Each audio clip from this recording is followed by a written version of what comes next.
رحمۃ اللہ نحمدہ ونصلی علی رسولہ الکریم اما بعد فاعوذ باللہ من الشیطان الرجیم بسم اللہ الرحمن الرحیم رب اشرح لی صدری ویسر لی امری واحلل عقدۃ من لسانی یفقہوا قولی۔ الحمدللہ اسماء الحسنی آج ہم نے 16 نمبر کرنا ہے۔ اس سے پہلے ہم یہ دیکھتے ہیں کہ اسماء کے ساتھ ساتھ اللہ سبحانہ تعالیٰ کی صفات بھی ہیں، جیسے رسول اللہ صلی اللہ علیہ وآلہ وسلم نے بھی ہمیں اللہ تعالیٰ کی صفات سے آگاہ فرمایا ہے۔ جیسے کل ہم نے پڑھا تھا نا کہ اللہ تعالیٰ نے اپنے آپ کو ان صفات کے ساتھ موصوف فرمایا جو قرآن میں آتی ہیں، جیسے سننے والا، دیکھنے والا، جاننے والا، حکمت والا اور مختلف۔ تو وہ آپ جب دورہ قرآن کر رہے ہیں تو اس پہ فوکس بھی کریں، اور آپ ہائی لائٹ بھی کر سکتے ہیں خاص طور پر ترجموں پہ، اور اپنی ضرورت کے مطابق کسی نام کا آپ مسلسل ورڈ بھی کر سکتے ہیں۔ جیسے رحیم ان کے لیے کیا آتا ہے کہ یہ اس کا بار بار ورڈ کرنا آپ کی یادداشت میں بھی اضافہ کرتا ہے، ٹھیک ہے۔ تو اسی طرح قرآن کے ساتھ ساتھ رسول صلی اللہ علیہ وآلہ وسلم نے بھی ہمیں اللہ سبحانہ تعالیٰ کی صفات سے آگاہ فرمایا، جیسے کہ صحیح احادیث میں آپ صلی اللہ علیہ وآلہ وسلم کا فرمان ہے، یضحک اللہ الی رجلین یقتل احدہم الآخر یدخلان الجنۃ۔ اللہ تعالیٰ ان دو آدمیوں کو دیکھ کے ہنستا ہے جس میں سے ایک دوسرے کو قتل کر دیتا ہے، پھر دونوں جنت میں داخل ہوتے ہیں، یعنی قاتل بھی مسلمان ہو کر شہید ہو جاتا ہے۔ یہ حدیث بنیادی طور پر انہوں نے اس ٹاپک کے اندر اس لیے بیان کی ہے کہ اس میں اللہ تعالیٰ کے ہنسنے کا، اس کی ایک صفت کا بیان ہے، لیکن وہی جو ہم نے شروع میں پڑھا تھا کہ وہ اللہ تعالیٰ کی ہنسی یا یہ سب کچھ کیا ہے، اس کی نہ تو کوئی تشبیہ ہے اور نہ ہی کوئی تکییف ہے، یعنی ہم کوئی کیفیت اس طرح کی بیان نہیں کریں گے جیسی کوئی مخلوق کی کرتا ہے، ٹھیک ہے، اور نہ ہی اللہ کے لیے کوئی مثال بیان کریں گے۔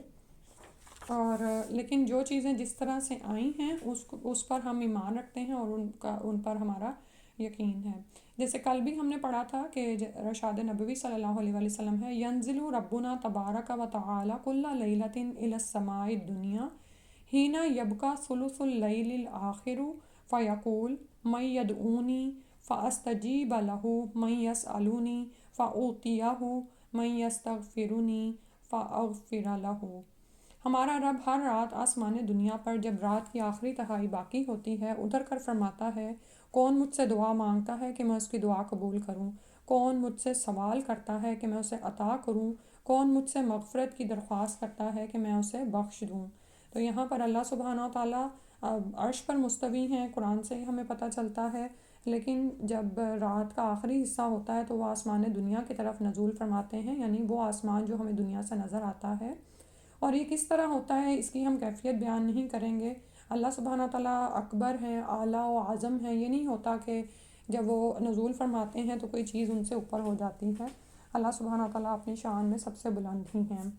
تو اور اس حدیث سے بھی ہمیں ان کی شان کے بارے میں اور ان کی اس کے بارے میں پتہ چلتا ہے کہ وہ رات کو نزول فرماتے ہیں آسمان دنیا پر۔ تو جیسے آج کل الحمدللہ جن لوگوں کی تہجد کی عادت نہیں بھی ہے وہ بھی اٹھ رہے ہیں، اور آپ یاد رکھیں کہ اگر آپ میں سے کوئی تراویح پڑھتا ہے تو رات کا جو 1 گھنٹہ ہے اس کو آپ قیام اللیل شمار نہ کریں، ٹھیک ہے۔ اگر ہم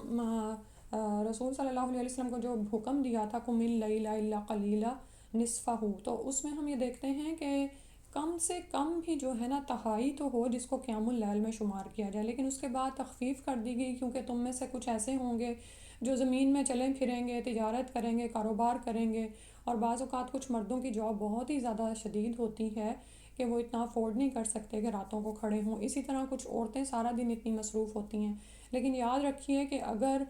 یہ وہ نماز ہے جو کہ جس کی فرضیت تو اٹھائی گئی لیکن اس کی فضیلت بہت زیادہ ہے، تو ہم میں سے جس کے پاس بھی اتنا وقت ہے وہ ضرور قیام اللیل کی طرف توجہ دے، اور اگر آپ رات کو تراویح پڑھ آتی ہیں، یعنی گھنٹہ یا ڈیڑھ یا عشاء کے ساتھ ہی آپ کچھ نماز پڑھ لیتی ہیں، تو رات کا کچھ حصہ ضرور مخصوص کریں، کیونکہ یہی وہ وقت ہے جب آسمان دنیا پر جب رات کی آخری تہائی باقی ہوتی ہے تو اللہ سبحانہ تعالیٰ نزول فرماتے ہیں۔ اور یعنی ہم سارا دن اپنی دعائیں لے کے بیٹھے ہوئے ہوتے ہیں، لیکن جس وقت اللہ تعالیٰ کہہ رہے ہیں کہ کون مجھ سے دعا مانگتا ہے کہ میں اس کی دعا قبول کروں، تو ہم سو رہے ہیں۔ کون سوال کرے کہ اللہ تعالیٰ اسے عطا کریں، اور کون مغفرت کی درخواست کرے کہ میں اسے بخش دوں۔ تو کم سے کم بھی اتنا آپ کر لیں کہ 2 نفل پڑھ کے وہ جو دعا ہے نا، لا الہ الا اللہ وحدہ لا شریک لہ لہ الملک ولہ الحمد وہو علی کل شیء قدیر، سبحان اللہ والحمد للہ ولا الہ الا اللہ واللہ اکبر ولا حول ولا قوت الا باللہ العلی العظیم، اور اس کے بعد جو بھی دعا مانگے اور اللہم اغفر لی پڑھ لیں تو اللہ سبحانہ تعالیٰ دعا قبول فرماتے ہیں۔ آج کا جو نام ہم نے پڑھنا ہے وہ الودود ہے، اور الودود ود سے ہے محبت، کہ اللہ سبحانہ تعالیٰ اپنے اولیاء سے بہت محبت کرتا ہے، اور ان سے محبت اور تعلق کا اظہار انہیں معاف کر کے اور ان پر انعام کر کے کرتا ہے، پھر ان سے راضی ہوتا ہے اور ان کے اعمال قبول فرماتا ہے اور زمین میں انہیں قبول عام عطا کرتا ہے۔ آپ یہ دیکھیں کہ دنیا میں کون ایسا شخص ہے جس کو محبت کی چاہت نہیں ہوتی؟ بہت سے لوگ دین اور قرآن کی طرف اس لیے نہیں آتے کہ جب وہ اس طرف آتے ہیں تو دوستوں کی محبتیں چھٹتی ہیں، یا وہ لوگ جو ان سے بہت زیادہ قریب ہوتے ہیں وہ ان سے دور ہٹتے ہیں، ٹھیک ہے؟ تو آپ یہ دیکھیں کہ جب انسان اللہ کے لیے اپنی محبت کو خالص کر لیتا ہے اور اللہ کو اپنا ولی بنا لیتا ہے نا، تو اللہ تعالیٰ اس سے محبت کرتے ہیں، اور یہ محبت اور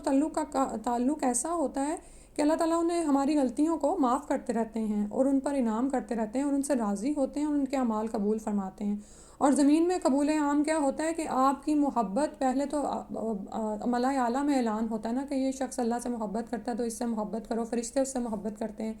پھر فرشتے اس محبت کو دنیا میں لوگوں میں پھیلا دیتے ہیں اور اس شخص سے محبت کی جاتی ہے، سبحان اللہ۔ تو ہم میں سے ہر کوئی چاہتا ہے کہ یہ اس کو حاصل ہو، لیکن یہ جو اولیاء اللہ ہے نا، جیسے قرآن ہی کیا، اس وقت میرے آیت ذہن میں نہیں آ رہی، لیکن یہ جو ولی کا تعلق ہے نا، یہ بنتا کلام الہی سے ہی ہے، ٹھیک ہے؟ کیونکہ آپ یہ دیکھیں کہ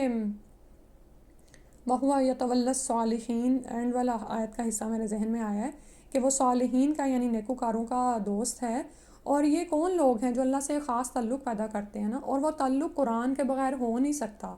کیونکہ زمین پر اللہ کی پہچان کی کیا چیز ہے جس کو ہم پڑھیں؟ کیا سند ہے ہمارے پاس؟ قرآن ہی تو ہے، وحی الہی ہے، اور دوسری طرف کائنات کی نشانیاں ہیں بے شمار، ٹھیک ہے؟ اور ان کائنات کی بکھری ہوئی بے شمار نشانیوں کی خبر بھی ہمیں اللہ سبحانہ تعالیٰ اپنے کلام الہی سے ہی بتاتے ہیں کہ یہ کون اس کا خالق ہے، ٹھیک ہے؟ تو جب ہم اللہ سے محبت کرتے ہیں تو اللہ تعالیٰ اپنے اولیاء سے بہت محبت کرتا ہے۔ اللہ تعالیٰ ہمارے دل میں بھی اپنی محبت ڈال دیں، اور وہ جو دعا ہے نا، اللہم انی اسألک الحبک وحب من یحبک، وہ پوری ہے، وہ بھی ضرور پڑھا کریں۔ پھر اس کے بعد اگلا نام جو ہے وہ الموتی، مخلوق میں سے جس کو چاہے اپنے خزانوں میں سے عطا کرتا ہے، اور اس کے اولیاء کے لیے اس کی عطا کا وافر حصہ ہے، یعنی کہ ہر ایک کو عطا کرتا ہے، اور اللہ سبحانہ تعالیٰ کے خزانے بے شمار ہیں، یعنی اور اتنے زیادہ ہیں کہ ہم ان کے بارے میں خبر بھی نہیں رکھتے۔ اللہ تعالیٰ کے پاس تمام خزانوں کی کنجیاں ہیں، صرف وہی ہے جو عطا کرنے والا ہے۔ جیسے نماز کے بعد ہم وہ دعا پڑھتے ہیں نا، وَلَا مُعْطِيَ لِمَا مَنَعْتَ، کہ کوئی دینے والا نہیں جس کو اللہ منع کر دے، ٹھیک ہے؟ کیونکہ اللہ ہی دینے والا ہے، اسی کے خزانے ہیں اور سب کو عطا کرتا ہے، لیکن دوبارہ وہی بات کہ اولیاء کے لیے اللہ تعالیٰ کی عطا کا وافر حصہ ہے۔ وہی ہے جس نے ہر چیز کو پیدا کیا، پھر اسے صورت عطا کی۔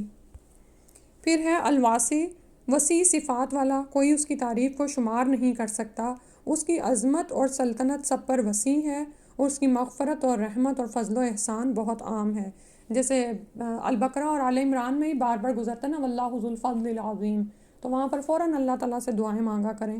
کہ اللہم انا نسألک من فضلک العظیم، اور یعنی وسعت ہے، بے شمار ہے۔ بعض اوقات کیا ہوتا ہے کہ ہماری نظر صرف اسباب پر ہوتی ہے، مادی اسباب کے پیچھے ہماری دعاؤں میں بھی نا یقین نہیں ہوتا، اعتماد نہیں ہوتا کہ پتہ نہیں قبول ہوں گی کہ نہیں، لیکن اللہ سبحانہ تعالیٰ کے خزانے بے شمار ہیں، اس کی تعریف کو کوئی شمار نہیں کر سکتا، اس کی عظمت سلطنت سب پر وسیع ہے، اور اس کی مغفرت رحمت عام ہے، فضل و احسان عام ہے، یعنی بہت ہی زیادہ ہے۔ تو ہمیں اللہ سبحانہ تعالیٰ اپنی صفات کا بہترین، اپنے اسماء کا بہترین علم عطا فرما دے، اور ہم اللہ پر خالص جو ہے نا توکل کرنے والے ہو جائیں، آمین یا رب العالمین۔ آج چھٹا پارہ انشاءاللہ شروع کرنا ہے، تھوڑی سی تلاوت سنتے ہیں۔ بسم اللہ الرحمن الرحیم۔ لا يحب اللہ الجہر بالسوء من القول الا من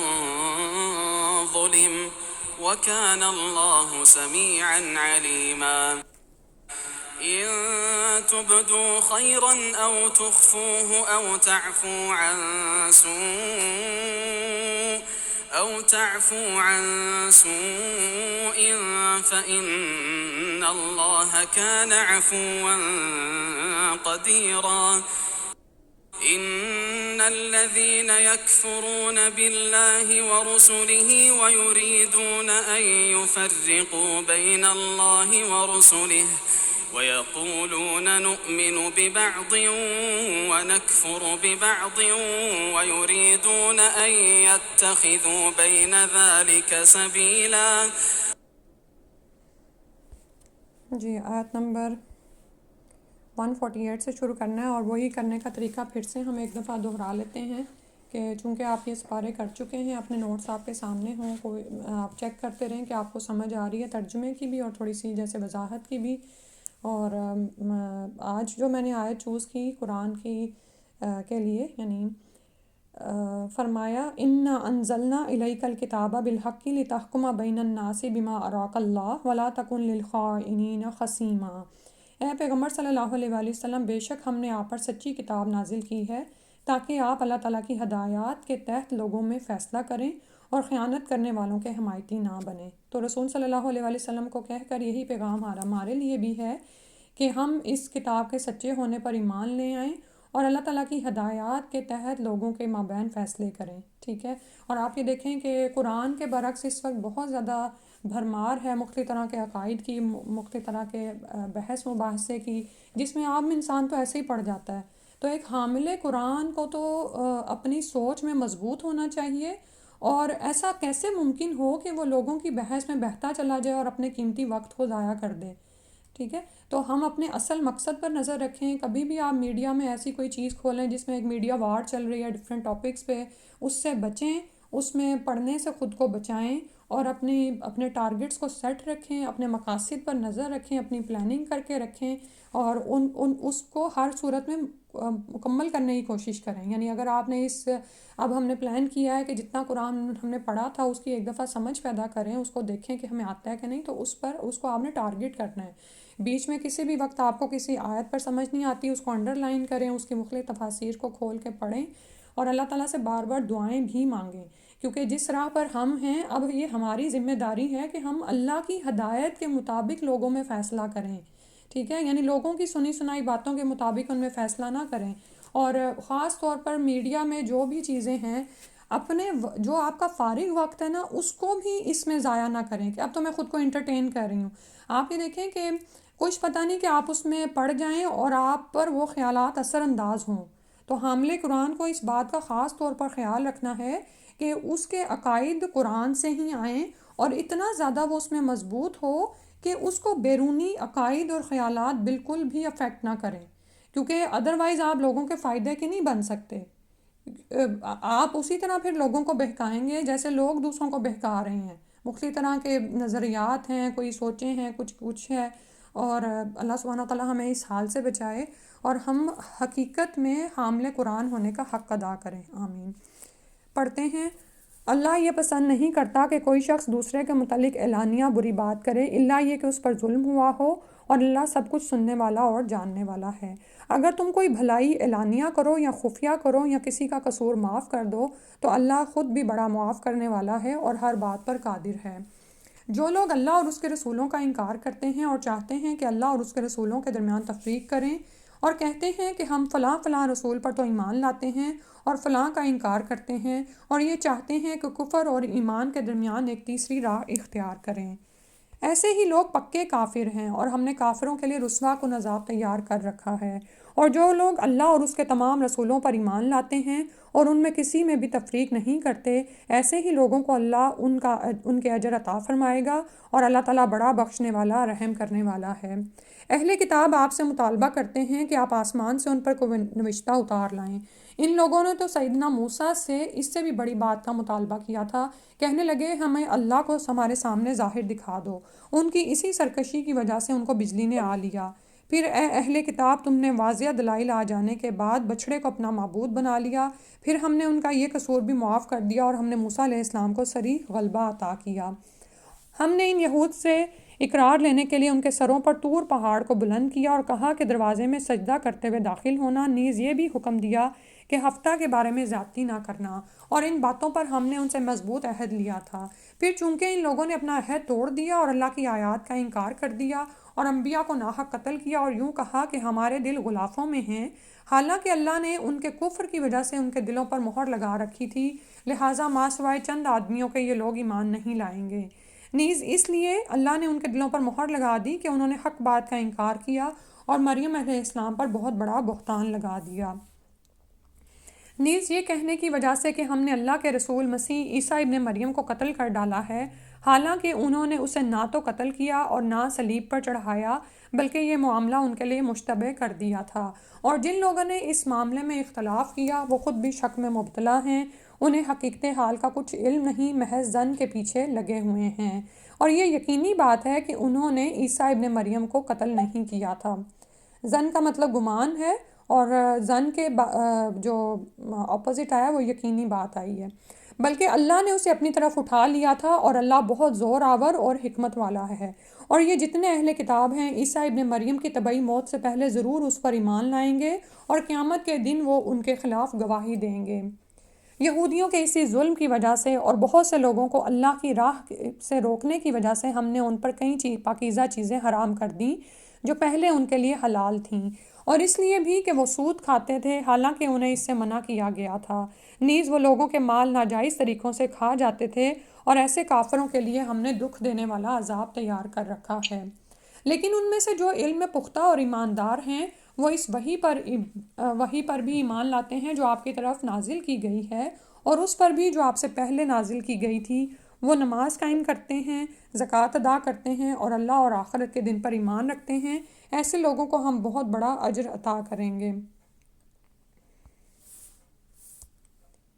اے نبی صلی اللہ علیہ وآلہ وسلم، ہم نے آپ کی طرف اسی طرح وحی کی ہے جیسے نوح اور ان کے بعد آنے والے انبیاء کی طرف کی تھی۔ نیز ہم نے ابراہیم، اسماعیل، اسحاق، یعقوب، اس کی اولاد عیسیٰ، ایوب، یونس، ہارون اور سلیمان علیہم السلام کی طرف وحی کی، اور داؤد علیہ السلام کو زبور عطا کی تھی۔ کچھ رسول تو ایسے ہیں جن کا حال اس سے پہلے ہم آپ کو بتا چکے ہیں، اور کچھ ایسے ہیں جن کا حال آپ سے بیان نہیں کیا، اور اللہ تعالیٰ نے موسیٰ علیہ السلام سے بول کر کلام کیا۔ یہ سب رسول لوگوں کو خوشخبری سنانے والے اور ڈرانے والے تھے، تاکہ ان رسولوں کے آنے کے بعد لوگوں کے لیے اللہ پر کوئی حجت باقی نہ رہے، اور اللہ بڑا زبردست حکمت والا ہے۔ بلکہ اللہ تو یہ گواہی دیتا ہے کہ اس نے جو کچھ آپ کی طرف اتارا ہے اپنے علم کی بنا پر اتارا ہے، اور فرشتے بھی یہی گواہی دیتے ہیں، اگرچہ اللہ کی گواہی ہی بہت کافی ہے۔ پھر جن لوگوں نے اس نازل کردہ وحی کا انکار کیا اور اللہ کی راہ سے روکا، یقیناً وہ گمراہی میں بہت دور تک نکل گئے۔ بلا شبہ جو لوگ کافر ہوئے اور ظلم کرتے رہے، اللہ انہیں ہرگز نہ بخشے گا، اور نہ ہی انہیں جہنم کی راہ کے سوا کوئی دوسرا راہ دکھائے گا جس میں وہ ہمیشہ رہیں گے، اور یہ بات اللہ کے لیے بالکل آسان ہے۔ لوگوں، تمہارے پاس تمہارے پروردگار کی طرف سے رسول دین حق لے کر آ چکا ہے، لہٰذا تمہارے لیے بہتر یہی ہے کہ تم ایمان لے آؤ، اور کفر کرو گے تو یاد رکھو کہ جو کچھ آسمانوں اور زمین میں ہے سب اللہ ہی کا ہے، اور اللہ تعالیٰ سب کچھ جاننے والا، حکمت والا ہے۔ اے اہل کتاب، اپنے دین میں غلو نہ کرو، اور اللہ کی نسبت وہی بات کہو جو حق ہو۔ مسیح عیسیٰ ابن مریم صرف اللہ کے رسول اور اس کا کلمہ تھے جسے اللہ نے مریم علیہ السلام کی طرف بھیجا تھا، اور وہ اس کی طرف سے ایک روح تھے۔ سو تم اللہ اور اس کے رسولوں پر ایمان لاؤ، اور یہ نہ کہو کہ خدا تین ہیں، اس بات سے باز آ جاؤ، یہی تمہارے لیے بہتر ہے۔ صرف اللہ اکیلا ہی الہ ہے، وہ اس بات سے پاک ہے کہ اس کی کوئی اولاد ہو۔ جو کچھ آسمانوں اور زمین میں ہے سب اسی کا ہے، اور اللہ اکیلا ہی کائنات کا نظام چلانے کے لیے کافی ہے۔ تو غلو کا مطلب ہوتا ہے کہ حد سے بڑھ جانا۔ مسیح اس بات میں عار نہیں سمجھتا کہ وہ اللہ کا بندہ ہو کر رہے، اور نہ ہی مقرب فرشتے عار سمجھتے ہیں، اور جو شخص اس کی بندگی میں عار سمجھے یعنی شرم محسوس کرے اور تکبر کرے تو اللہ ان سب کو عنقریب اپنے ہاں اکٹھا کرے گا۔ پھر جو لوگ ایمان لائے اور نیک عمل کرتے رہے، اللہ انہیں ان کے پورے اجر دے گا اور اپنے فضل سے زیادہ بھی دے گا۔ مگر جن لوگوں نے اللہ کی بندگی کو عار سمجھا اور اکڑے رہے تو انہیں وہ دکھ دینے والا عذاب دے گا، اور وہ اپنے لیے اللہ کے سوا کسی کو بھی حامی اور مددگار نہ پائیں گے۔ لوگوں تمہارے پاس تمہارے پروردگار کی طرف سے واضح دلیل آ چکی ہے، اور ہم نے تمہاری طرف صاف صاف راہ دکھانے والا نور یعنی قرآن کریم نازل کیا ہے۔ اب جو لوگ اللہ پر ایمان لے آئے اور اس قرآن کو مضبوطی سے تھامے رہے، انہیں اللہ اپنی رحمت اور فضل میں شامل کرے گا اور اپنی طرف آنے کی سیدھی راہ انہیں دکھا دے گا۔ لوگ آپ سے کلالہ کے متعلق فتویٰ پوچھتے ہیں۔ اکیلا آپ صلی اللہ علیہ وسلم ان سے کہیے کہ اللہ تمہیں اس بارے میں یہ فتویٰ دیتا ہے کہ اگر کوئی شخص لا ولد مر جائے اور اس کی ایک بہن ہی ہو تو اسے ترکے کا نصف ملے گا، اور اگر کلالہ عورت ہو یعنی لا ولد ہو تو اس کا بھائی اس کا وارث ہوگا، اور اگر بہنیں 2 ہوں تو ان کا ترکہ کا 2/3 حصہ ملے گا، اور کئی بہن بھائی ہوں یعنی مرد اور عورتیں ملے جلے ہوں تو مرد کو 2 عورتوں کے برابر حصہ ملے گا۔ اللہ تمہارے لیے یہ وضاحت اس لیے کرتا ہے کہ تم بھٹکتے نہ پھرو، اور اللہ ہر چیز کو جاننے والا ہے۔ تو کلالہ کے حکم کے ساتھ ہی یہاں پر وراثت کے احکامات بھی مکمل ہو جاتے ہیں۔ الحمدللہ سورہ النساء مکمل ہو گئی۔ انشاءاللہ سورہ المائدہ کا آغاز کرتے ہیں۔ بسم اللہ الرحمن الرحیم۔ يا أيها الذين آمنوا أوفوا بالعقود أحلت لكم بهيمة الأنعام إلا ما يتلى عليكم غير محل الصيد وأنتم حرم إن الله يحكم ما يريد۔ تو رمضان چونکہ ہے تو آپ میں سے جو لوگ، جیسے بھی میں نے کہا نا، جو بھی ٹارگٹس رکھے ہوئے وہ اچیو کریں۔ آپ میں سے اگر کسی نے پورا قرآن سننے کا ایک وہ ٹارگٹ رکھا ہوا ہے تو یا تو آپ حافظات ہیں تو ٹھیک ہے، آپ خود اپنی تراویح پڑھ سکتی ہیں، لیکن اگر آپ سننے جاتی ہیں اور کسی دن ایسا ہوتا ہے کہ کچھ یعنی کچھ تراویح آپ کی رہ جاتی ہے تو اس حصے کو گھر پر آ کر کسی بھی میڈیا کے تھرو سن کے پورا کر لیں، ٹھیک ہے؟ یعنی ایک اس طرح سے نا سینس آف اچیومنٹ ہوتی ہے کہ قرآن سن لیا، کیونکہ ایک تو پڑھنا ہے نا، لیکن ایک اس کو سننا ہے۔ اور رسول صلی اللہ علیہ وسلم سے سنت آتی ہے نا کہ آپ نے صحابی کو کہا کہ آپ مجھ پر پڑھیں، ٹھیک ہے؟ یعنی کہ اس کو پڑھنا بھی اور سننا بھی، کیونکہ جس طرح سے سننے سے سمجھ آتی ہے اور افیکٹ کرتا ہے، اس طرح بعض اوقات ہمارے اپنے پڑھنے سے ہمیں سمجھ نہیں آ رہی ہوتی۔ وہی آیت جو ہم پڑھ کے گزر چکے ہوتے ہیں، قاری صاحب تلاوت کرتے ہیں تو دل کی کیفیت ہی بدل جاتی ہے۔ بسم اللہ الرحمن الرحیم۔ سورہ المائدہ۔ اے ایمان والو، اپنے معاہدات کو پورا کرو۔ تمہارے لیے ہر مویشی قسم کے چرنے والے جانور حلال کیے گئے ہیں، سوائے ان جانوروں کے جو آگے چل کر تمہیں بتائے جا رہے ہیں۔ البتہ احرام کی حالت میں ان کا شکار حلال نہ سمجھو، اور اللہ تعالیٰ وہی حکم دیتا ہے جو وہ چاہتا ہے۔ اے ایمان والو، اللہ کے شعائر کی بے حرمتی نہ کرو، نہ حرمت والے مہینے کی، نہ قربانی کی، اور نہ پٹے والے جانوروں کی، اور نہ ہی ان لوگوں کو تنگ کرو جو اپنے پروردگار کی رضا اور اس کے فضل کی تلاش میں بیت اللہ کے حج کے قصد سے جا رہے ہوں، قصد یعنی ارادہ سے۔ اور جب تم احرام کھول دو تو شکار کر سکتے ہو، اور دیکھو اگر کسی قوم نے تمہیں مسجد حرام سے روک دیا ہو تو اس کی دشمنی تمہیں ناروا زیادتی پر مشتعل نہ کر دے، نیز نیکی اور خدا ترسی کے کاموں میں ایک دوسرے سے تعاون کرو، گناہ اور سرکشی کے کاموں میں نہ کرو، اور اللہ سے ڈرتے رہو، بلا شبہ اللہ تعالیٰ کا عذاب بہت سخت ہے۔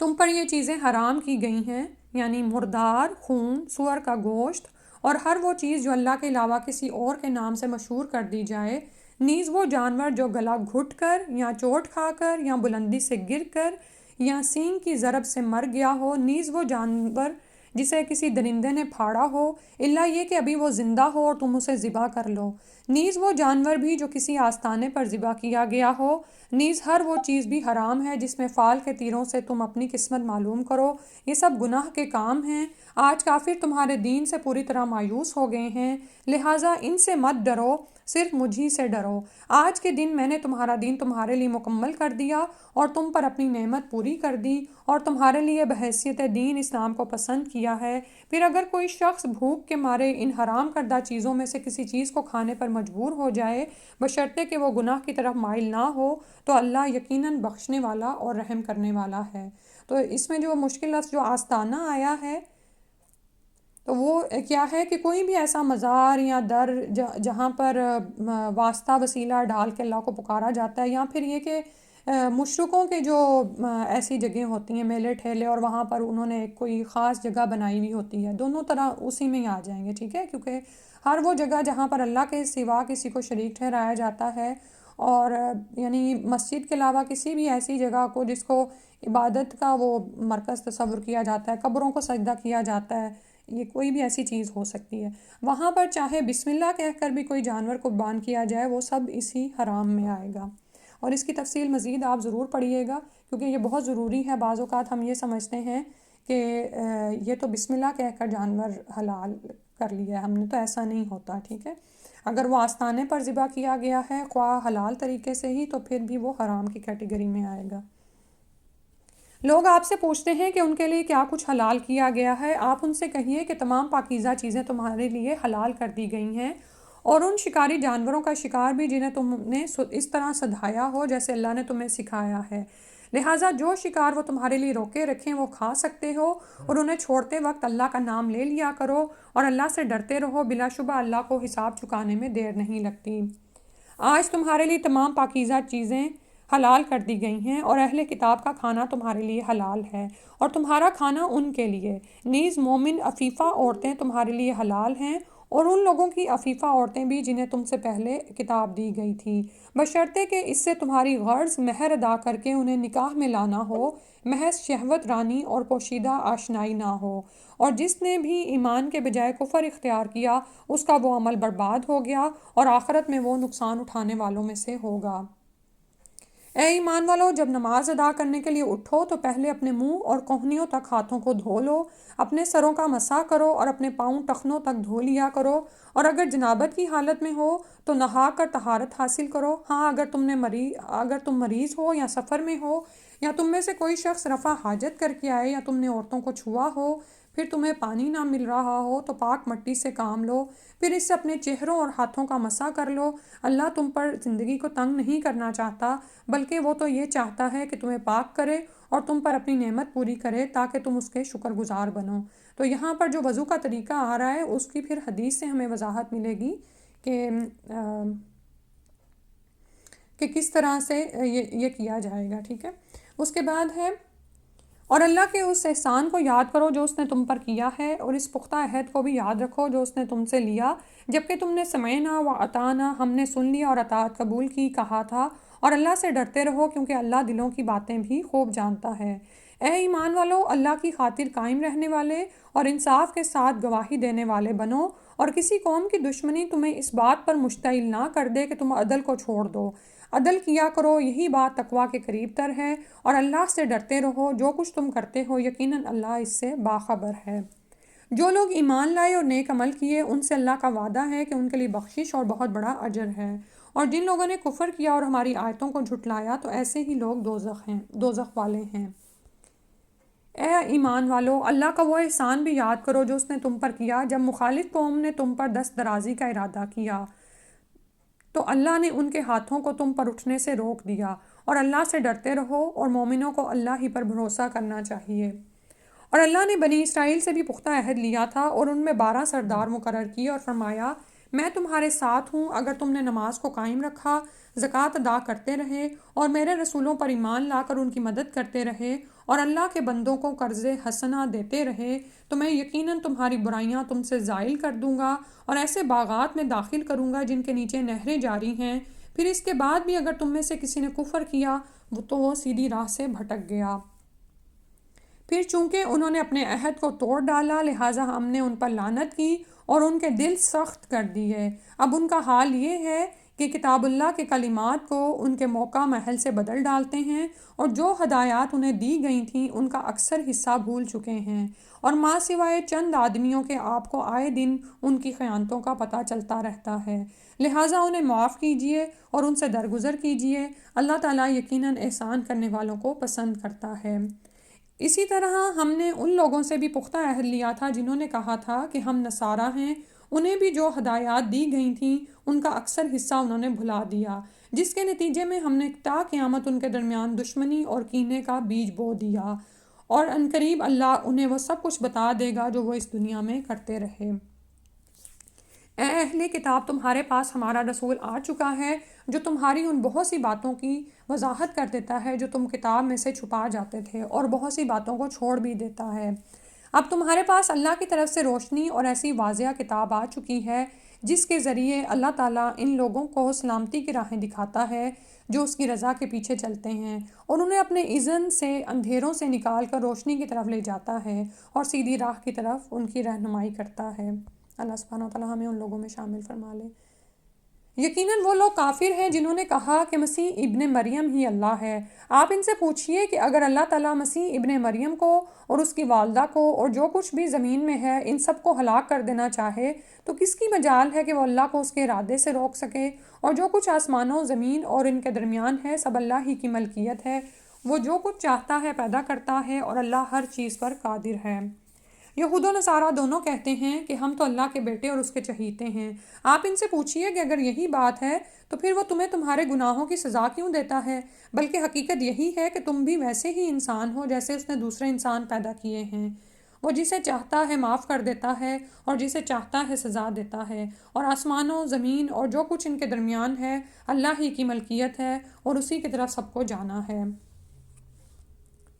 اے اہل کتاب، تمہارے پاس ہمارا رسول اس وقت آیا اور احکام کو واضح طور پر بیان کر رہا ہے جبکہ رسولوں کی آمد کا سلسلہ بند ہو چکا تھا، تاکہ تم یہ نہ کہہ سکو کہ ہمارے پاس تو کوئی خوشخبری سنانے والا اور ڈرانے والا آیا ہی نہ تھا۔ لو، اب تمہارے پاس بشارت دینے والا اور ڈرانے والا آ چکا ہے، اور اللہ ہر چیز پر قادر ہے۔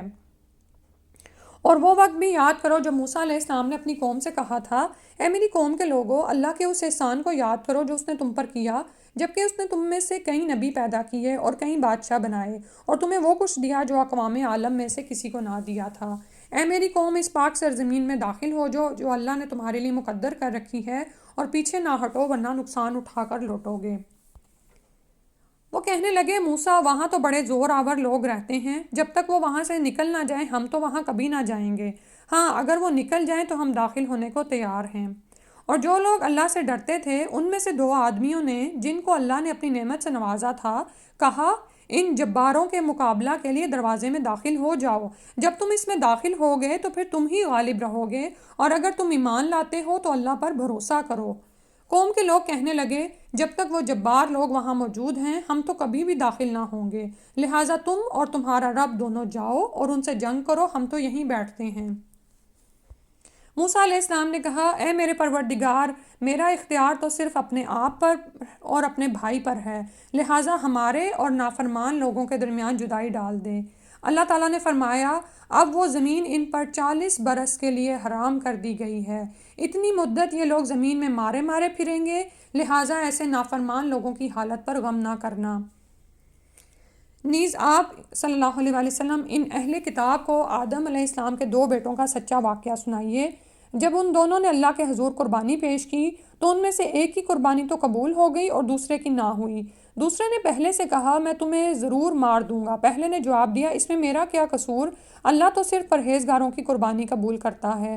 اگر تم مجھے مار ڈالنے کے لیے میری طرف اپنا ہاتھ بڑھائے گا تو بھی میں تجھے قتل کرنے کے لیے اپنا ہاتھ نہیں بڑھاؤں گا۔ میں تو اللہ رب العالمین سے ڈرتا ہوں۔ میں چاہتا ہوں کہ تم میرا اور اپنا گناہ سب کچھ سمیٹ لے اور اہل دوزخ سے ہو جائے، اور ظالم لوگوں کی یہی سزا ہے۔ تو سبحان اللہ، اس بات کی وضاحت جو شروع میں ہم نے حدیث پڑھی ہے اس سے بھی ہو جاتی ہے کہ حابیل کو پتہ تھا کہ اگر میں ہاتھ اٹھاؤں گا تو میں بھی گناہ میں شامل ہو جاؤں گا، تو اس نے پھر وہ وہاں سے وہ پیچھے ہی رہا۔ ٹھیک ہے، تو ابھی ہم نے وہ حدیث پڑھی، اس سے بھی اس کی وضاحت ہو جاتی ہے۔ بالآخر دوسرے کو اس کے نفس نے اپنے بھائی کے قتل پر آمادہ کر ہی لیا، چنانچہ اسے مار ڈالا اور نقصان اٹھانے والوں میں سے ہو گیا۔ پھر اللہ نے ایک کوا بھیجا جو زمین کو کورید رہا تھا تاکہ اس قاتل کو دکھائے کہ وہ اپنے بھائی کی لاش کو کیسے چھپا سکتا ہے۔ کوے کو دیکھ کر وہ کہنے لگا، افسوس، میں تو اس کوے سے بھی گیا گزرا ہوں کہ اپنے بھائی کی لاش کو چھپا سکتا۔ اس کے بعد وہ اپنے کیے پر بہت نادم ہوا۔ اسی وجہ سے ہم نے بنی اسرائیل کے لیے توریت میں لکھ دیا تھا کہ جس شخص نے کسی دوسرے کو علاوہ جان کے بدلے میں یا زمین میں فساد بپا کرنے کی غرض سے قتل کیا تو اس نے گویا سب لوگوں کو ہی مار ڈالا، اور جس نے کسی کو قتل ناحق سے بچا لیا تو وہ گویا سب لوگوں کی زندگی کا موجب ہوا۔ اور ان کے پاس ہمارے رسول واضح دلائل لے کر آتے رہے، پھر بھی ان میں سے اکثر لوگ زمین میں زیادتیاں کرنے والے ہیں۔ جو لوگ اللہ اور اس کے رسول سے جنگ کرنے اور زمین میں فساد برپا کرنے کے لیے دوڑ دھوپ کرتے ہیں، ان کی سزا تو یہی ہو سکتی ہے کہ انہیں اذیت کے ساتھ قتل کیا جائے، یا سولی پر لٹکا دیا جائے، یا ان کے ہاتھ اور پاؤں مخالف سمتوں سے کاٹ دیے جائیں، یا انہیں جلا وطن کر دیا جائے۔ ان کے لیے یہ ذلت تو دنیا میں ہے، اور آخرت میں انہیں بہت بڑا عذاب ہوگا۔ مگر جو لوگ توبہ کر لیں قبل اس کے کہ تم ان پر قابو پاؤ، انہیں یہ سزائیں نہیں دی جائیں گی۔ تمہیں علم ہونا چاہیے کہ اللہ بڑا بخشنے والا، رحم کرنے والا ہے۔ اے ایمان والو، اللہ سے ڈرتے رہو اور اس کے حضور باریابی کے لیے ذریعہ تلاش کرو، اور اس کی راہ میں جہاد کرو تاکہ تم کامیاب ہو سکو۔ جو لوگ کافر ہیں، اگر زمین میں موجود سارا مال و دولت ان کی ملکیت ہو، بلکہ اتنا ہی اور بھی ہو، اور وہ چاہیں کہ یہ سب کچھ دے دلا کر قیامت کے دن کے عذاب سے چھوٹ جائیں، تو بھی ان سے یہ فدیہ قبول نہ کیا جائے گا اور انہیں دکھ دینے والا عذاب ہوگا۔ وہ چاہیں گے کہ کسی طرح دوزخ سے نکل جائیں، مگر نکل نہ سکیں گے، کیونکہ انہیں ہمیشہ قائم رہنے والا عذاب ہوگا۔ اور جو چور خواہ مرد ہو یا عورت، دونوں کے ہاتھ کاٹ دو، یہ ان کے کیے کا بدلہ ہے، اور اللہ کی طرف سے عبرتناک سزا ہے، اور اللہ غالب بھی ہے اور حکمت والا بھی۔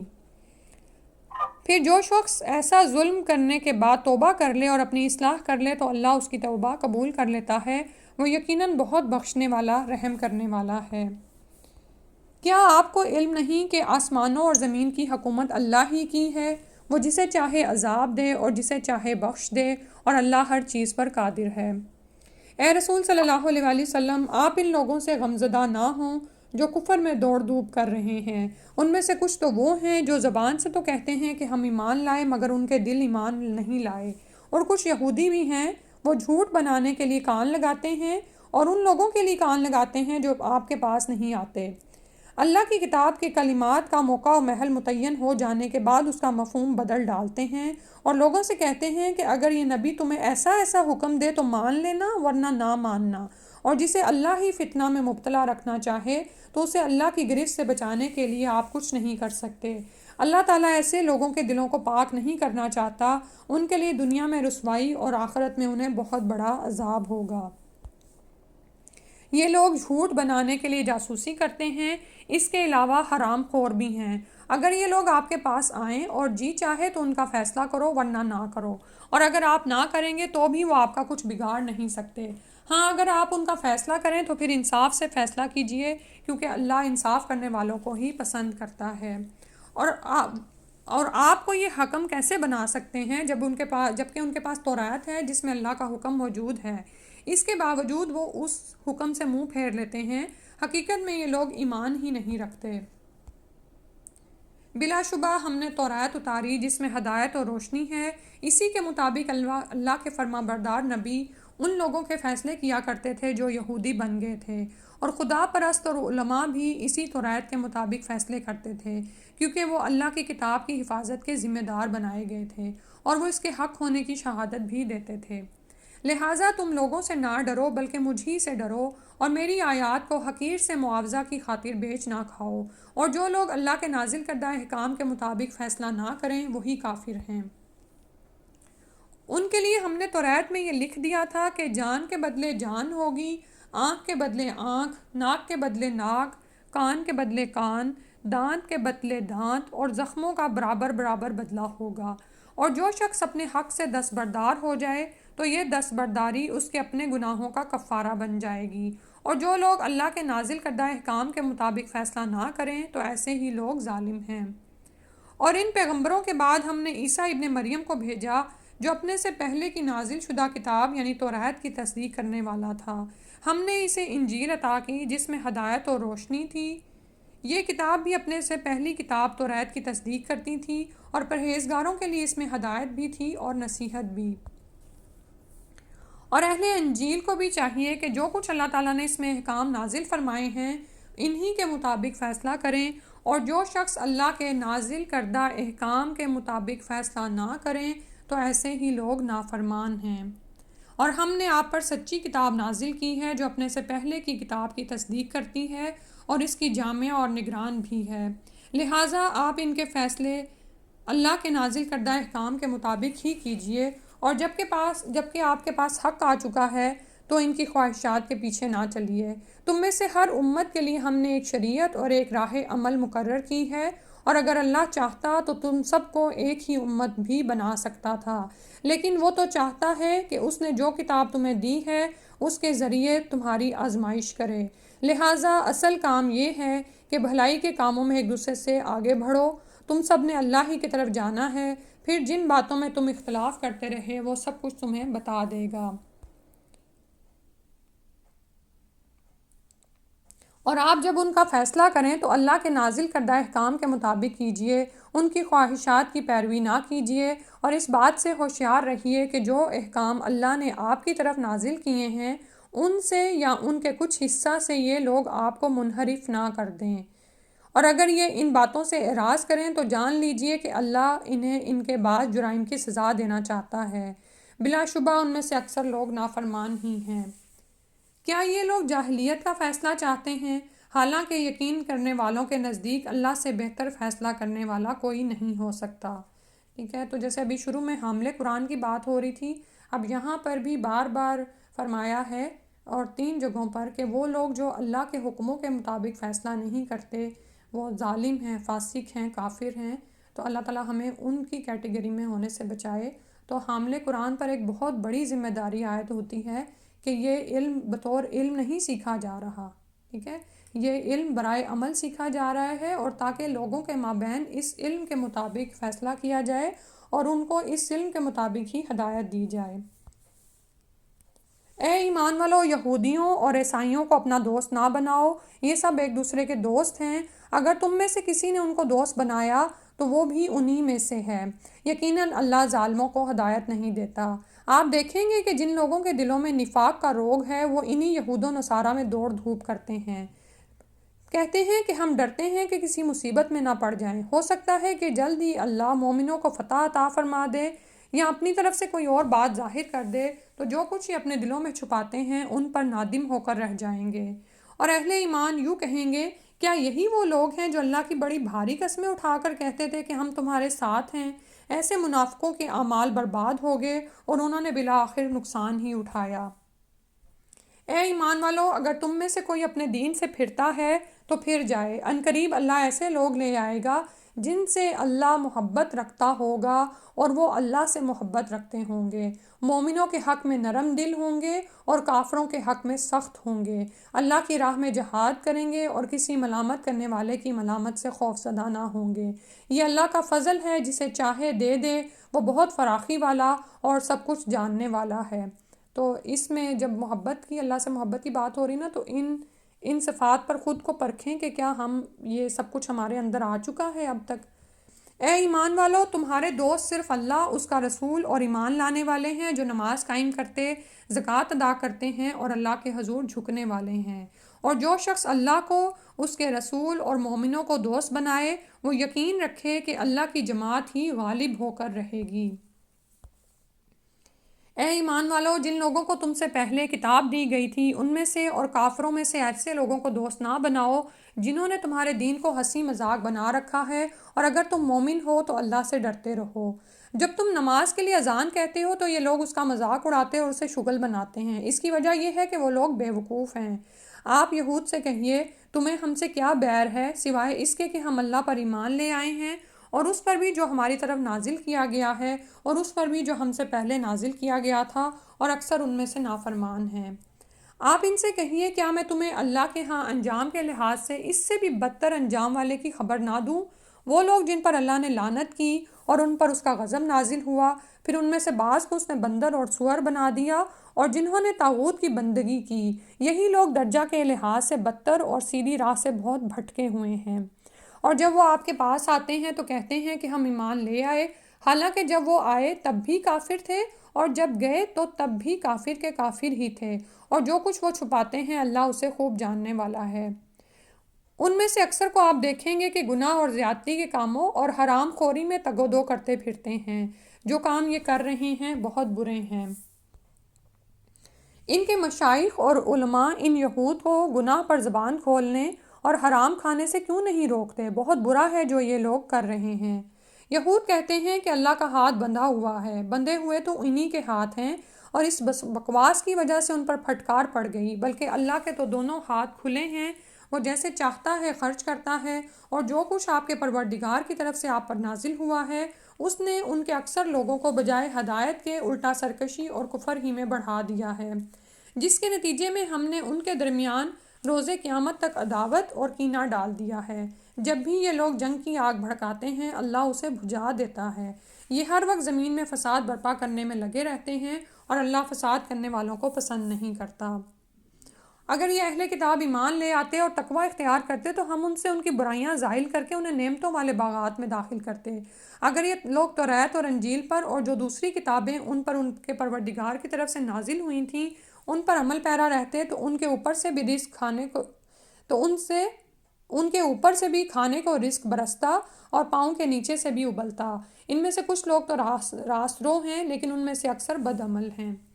اے رسول صلی اللہ علیہ وآلہ وسلم، جو کچھ آپ کے پروردگار کی طرف سے آپ پر نازل کیا گیا ہے اسے لوگوں تک پہنچا دیجئے، اور اگر آپ نے ایسا نہ کیا تو اللہ کا پیغام پہنچانے کا حق ادا نہ کیا، اور اللہ آپ کو لوگوں کے شر سے محفوظ رکھے گا۔ اللہ تعالیٰ یقیناً کافروں کی رہنمائی نہیں کرتا۔ آپ ان سے کہیے، اے اہل کتاب، جب تک تم توریت، انجیل اور جو کچھ تمہارے پروردگار کی طرف سے تم پر نازل کیا گیا ہے اس کی پابندی نہ کرو گے تو تم دین کی کسی اصل پر نہیں ہو، اور جو کچھ آپ کی طرف نازل کیا گیا ہے وہ تو ان میں سے اکثر کو سرکشی اور کفر میں ہی بڑھائے گا، لہٰذا آپ ان کافروں پر غمزدہ نہ ہوں۔ جو لوگ ایمان لائے ہیں یا یہودی ہیں یا صابی یا نصارہ ہیں، ان میں سے جو بھی سچے دل سے اللہ پر اور روز آخرت پر ایمان لائے گا اور نیک عمل کرے گا تو ایسے لوگوں کو نہ کچھ خوف ہوگا اور نہ وہ غمزدہ ہوں گے۔ ہم نے بنی اسرائیل سے پختہ عہد لیا تھا اور ان کی طرف رسول بھی بھیجے، لیکن جب بھی کوئی رسول ان کی خواہشات نفس کے خلاف حکم لے کر آیا تو ایک گروہ کو تو انہوں نے جھٹلا دیا اور ایک گروہ کو مار ہی ڈالا، اور یہ سمجھتے رہے کہ اس سے کچھ فتنہ رونما نہ ہوگا، لہٰذا وہ اندھے اور بہرے بن گئے۔ پھر اللہ نے ان پر مہربانی کی، پھر بھی ان میں سے اکثر لوگ اور زیادہ اندھے اور بہرے بن گئے، اور جو کچھ یہ کرتے ہیں اللہ اسے اچھی طرح دیکھ رہا ہے۔ بلا شبہ وہ لوگ کافر ہیں جنہوں نے کہا کہ مسیح ابن مریم ہی اللہ ہے، حالانکہ مسیح نے تو یہ کہا تھا، اے بنی اسرائیل، اللہ کی عبادت کرو جو میرا بھی رب ہے اور تمہارا بھی، کیونکہ جو شخص اللہ سے شرک کرتا ہے اللہ نے اس پر جنت حرام کر دی ہے اور اس کا ٹھکانہ دوزخ ہے، اور ظالموں کا کوئی بھی مددگار نہ ہوگا۔ بلا شبہ وہ لوگ کافر ہو چکے جنہوں نے کہا کہ اللہ تین میں کا تیسرا ہے، حالانکہ الہ تو صرف وہی اکیلا ہے، اور اگر یہ لوگ اپنی باتوں سے باز نہ آئے تو ان میں سے جو کافر رہے انہیں دکھ دینے والا عذاب ہوگا۔ کیا یہ لوگ اللہ کے حضور توبہ نہیں کرتے اور اس سے بخشش طلب نہیں کرتے، حالانکہ اللہ بخشنے والا اور رحم کرنے والا ہے۔ مسیح ابن مریم ایک رسول ہی تھے جن سے پہلے کئی رسول گزر چکے ہیں، اور ان کی والدہ راست باز تھیں، وہ دونوں کھانا کھاتے تھے۔ دیکھیے ہم ان کے لیے کیسے واضح دلائل پیش کر رہے ہیں، پھر یہ بھی دیکھیے کہ یہ لوگ کدھر سے بہکائے جا رہے ہیں۔ آپ ان سے کہیے، کیا تم اللہ کو چھوڑ کر اس کی عبادت کرتے ہو جو نہ تمہارے نقصان کا کچھ اختیار رکھتا ہے اور نہ نفع کا، اور اللہ ہی سب کچھ سننے اور جاننے والا ہے۔ آپ ان سے کہیے، اے اہل کتاب، اپنے دین میں ناحق غلو نہ کرو اور ان لوگوں کے پیچھے نہ چلو جو پہلے ہی گمراہ ہیں اور بہت لوگوں کو گمراہ کر چکے ہیں اور سیدھی راہ سے بھٹک چکے ہیں۔ بنی اسرائیل میں سے جو لوگ کافر ہو گئے ان پر داؤد اور عیسیٰ ابن مریم علیہم السلام کی زبان سے لعنت کی گئی، کیونکہ وہ نافرمان ہو گئے تھے اور حد سے آگے نکل گئے تھے۔ وہ ان برے کاموں سے منع نہیں کرتے تھے جو وہ کر رہے تھے، اور جو وہ کرتے تھے وہ بہت ہی برا تھا۔ ان میں سے اکثر کو آپ دیکھیں گے کہ وہ کافروں سے دوستی گانٹتے ہیں۔ جو اعمال وہ اپنے لیے آگے بھیج رہے ہیں بہت برے ہیں کہ ان سے اللہ بھی ان پر ناراض ہو گیا اور خود بھی یہ ہمیشہ عذاب میں رہیں گے۔ اگر وہ اللہ پر، نبی پر اور جو کچھ اس کی طرف نازل کیا گیا ہے اس پر ایمان لاتے تو کافروں کو دوست نہ بناتے، لیکن ان میں سے تو اکثر ہیں ہی نافرمان۔ جو لوگ ایمان لائے ہیں آپ دیکھیں گے کہ ان سے عداوت رکھنے میں لوگوں میں سب سے بڑھ کر یہودی اور مشرکین ہیں، اور جن لوگوں نے کہا تھا کہ ہم نصارہ ہیں انہیں آپ مسلمانوں سے محبت رکھنے میں قریب تر پائیں گے۔ وجہ یہ ہے کہ ان میں عبادت گزار، عالم اور زاہد پائے جاتے ہیں اور وہ متکبر نہیں ہوتے۔ تو یہاں پر ہی ہم مکمل کرتے ہیں۔ الحمدللہ 6واں سپارہ مکمل ہو گیا ہے، اور نصیحت کی بات سب بہنوں کے لیے یہی ہے کہ دین کو سیکھیں، اس کے لیے ہر طرح کی ممکن حد تک قربانی دیں، ابھی جیسے آخری آیت میں ذالک بأن منہم قسیسین و رہبانا وانہم لا یستکبرون، تو قسیسین راتوں کو اٹھ کر ریسرچ کرنے والے بہت سے لوگ ہیں ہم میں سے جن کو دن کے وقت اتنی مصروفیت ہے کہ پڑھنے کا موقع نہیں ملتا، لیکن جو شخص اپنی زندگی میں کوئی ٹارگٹ سیٹ کر چکا ہوتا ہے نا تو وہ راتوں کو بھی جاگتا ہے، ٹھیک ہے۔ جیسے ایک ڈاکٹر ہے نا، وہ 24 گھنٹے میں کوئی بھی اپنا لمحہ ضائع نہیں کرتا، اور اس سب کا ہم سے حساب لیا جانا ہے۔ آپ یہ دیکھیں کہ رمضان میں ہمیں زیادہ احساس ہوتا ہے کہ غیر رمضان میں ہمارا وقت کہاں جا رہا ہوتا ہے،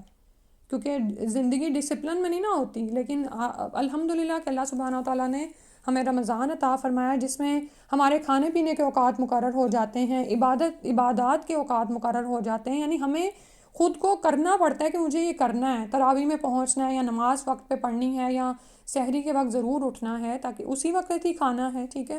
اور اسی طرح افطار میں تعجیل کرنی ہے، اور افطار میں بس مناسب ہی کھانا ہے تاکہ اس کے بعد ہم قیام کے لیے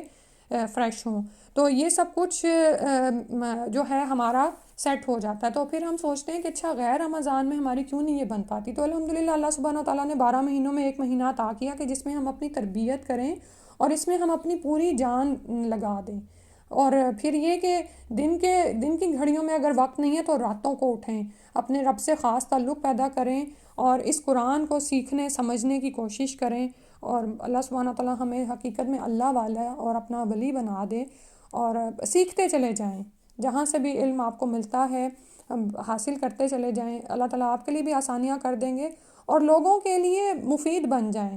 کیونکہ جو لوگوں کے لیے مفید ہوتا ہے نا اسی کے قدم زمین پہ قائم رہتے ہیں، اور مفید کیا ہے لوگوں کے لیے، یہ حق ہی مفید ہے،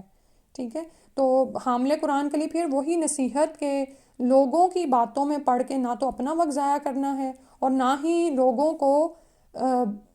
قرآن کے علاوہ یعنی وحی الہی کے علاوہ علوم یا نظریات سے گائیڈ کرنا ہے، ٹھیک ہے۔ ہماری یہ ذمہ داری ہے کہ جب ہمارے پاس قرآن آ گیا تو ہم اس ہدایت کی روشنی میں لوگوں کو گائیڈ کریں، نہ کہ یہ کہ ان سے متاثر ہونے والے بن جائیں، ٹھیک ہے۔ جی آپ ایک ایک کر کے اپنا شیئر کرنے صبا آپ۔ جی اس سپارے میں بہت زیادہ اللہ تعالیٰ نے شرک سے بچنے کو کہا ہے نا، اپنا تعارف کرایا بار بار، اور ایک یہ بات مجھے سمجھ میں آئی کہ دوستی میں بہت زیادہ احتیاط کرنی ہے، کن لوگوں سے دوستی کرنی چاہیے، اس کا بھی اس سپارے سے ہمیں سبق ملتا ہے الحمدللہ۔ جزاک اللہ خیر کثیر، انشاءاللہ آپ۔ جی میں بھی یہ پوائنٹ بہت نوٹ کری تھی اس کے اندر کہ ہمیں جو بتایا گیا ہے کہ دوستی کے لیے، اور ہمیں واضح طور پہ بتا دیا ہے یہودیوں کے لیے بھی عیسائیوں کے لیے بھی، اور کون ہم سے قریب ہے، اور اس کے بعد یہ بھی دوبارہ بتا دیا گیا ہے کہ دوستی جو ہے مسلمانوں سے ہی، اللہ والوں سے ہی کرنی ہے۔ اور یہ میں دیکھتی ہوں کہ ہم عام طور پہ جیسے ہمارا، کیونکہ ہم آپ دیسی لوگ جو ہیں یا ہم زیادہ تر مسلمان جو ہمارے پاکستان انڈیا کے بہت ساری چیزوں میں ہم اپنی باؤنڈریز کا خیال نہیں رکھتے ہیں، اس کے باوجود میں ہمیں یہ میسج دیا گیا ہے کہ مسلمان، تو میں یہ سوچ رہی تھی کہ بجائے سے کہ ہم ان چیزوں سے انائے ہیں، ہم اس چیز کو چینج کرنے کی کوشش کریں، وہی حق کے ساتھ، مناسب بات کے ساتھ اور اللہ کی تعلیم کے ساتھ، بجائے اس کے کہ ہم انہیں چھوڑ کے دوسرے غیر مسلموں کی طرف راغب ہوں۔ جی جزاک اللہ خیر، افشاں آپ۔ جی اس میں بار بار یہ آ رہا تھا نا یہود اور نصارہ کا کہ انہوں نے دین میں غلوف کیا، تو اس سے بچنا ہے ہمیں بھی کہ دین میں جو ہے غلوف نہیں کرنا ہے، اور کیونکہ ہمارا دین جو ہے اعتدال کا دین ہے، تو اس پہ جو ہے میانہ روی اختیار رکھنی ہے، اور کسی بھی چیز میں جیسے مبالغہ نہیں کرنا ہے کہ کچھ لوگ جیسے بہت زیادہ کرتے ہیں، عقائد میں غلو کر جاتے ہیں یا اس کی وجہ سے پھر بہت زیادہ گمراہ ہو جاتے ہیں نا، چیزوں میں اختلافات آ جاتے ہیں، تو ان لوگوں کی پیروی نہیں کرنی ہے جنہوں نے دین کی میں جو ہے غلو کیا اور افراد و تفرید کی، تو ان چیزوں سے بچنا ہے۔ جی جزاک اللہ خیر، اور عبادات میں بھی غلوب جو ہے نا وہ بھی اس میں بھی انشاءاللہ بچنا ہے، اور یعنی کہ ایک سیدھے سادے متوازن دین پر انسان رہے، اور جس طرح کی ہماری صلاحیتیں ہیں اپنی صلاحیتوں کو پہچانیں اور اس کے مطابق لگے رہیں۔ سونیا آپ۔ سونیا میوٹ پہ ہیں۔ جی دیر سے جوائن کیا، لیکن میں نے ایک وہ بات جو آپ نے آستانوں والی جو بات کی تھی کہ اگر وہاں پہ بھی مطلب بسم اللہ پڑھ کے بھی اگر کچھ ذبح کیا جا رہا ہے تو وہ بھی شرک میں ہی جائے گا، اس کو بھی کھانا اور مطلب کنزیوم کرنا وہ بھی حرام میں ہی جائے گا۔ اور دوسرا دوستی والی بات جو کی تھی کہ دوستوں کو صحیح چوز کرنا ہے، کیونکہ جو بھی آپ کی سراؤنڈنگ ہوگی وہ آپ پہ امپیکٹ ضرور کرتی ہے، سونر اور لیٹر آپ اسی رنگ میں رنگنے لگتے ہیں۔ ایک سوال پوچھنا تھا کہ جو محبت والی آیت آپ نے بولی تھی وہ آیا نمبر کون سی تھی جس میں اللہ سے محبت والی بات تھی؟ کہ پھر آپ نے کہا بھی تھا کہ اس میں چیک اپنے آپ کو چیک کر لیں کہ آپ اس کرائٹیریا ہاں پہ مجھے اتر رہے ہیں کہ نہیں۔ آیت نمبر نہیں یاد ہے، وہ اس میں مومن کی صفت کیا ہے کہ وہ ایمان والوں سے محبت کرتا ہے اور کافروں کے لیے وہ رکھتا ہے غلظہ، اور ساتھ میں جو لوگوں کی ملامت سے نہیں ڈرتے۔ وہ انشاءاللہ مجھے ملے گی تو میں آپ کے ساتھ شیئر کر دوں گی۔ کسی اور نے کچھ شیئر کرنا ہو اگر؟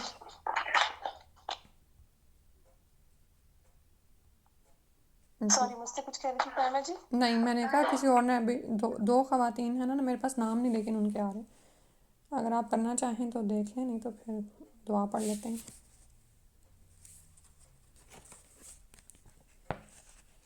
چلیں، جزاک اللہ خیرن کثیرن، انشاءاللہ کل 7واں سپارہ کریں گے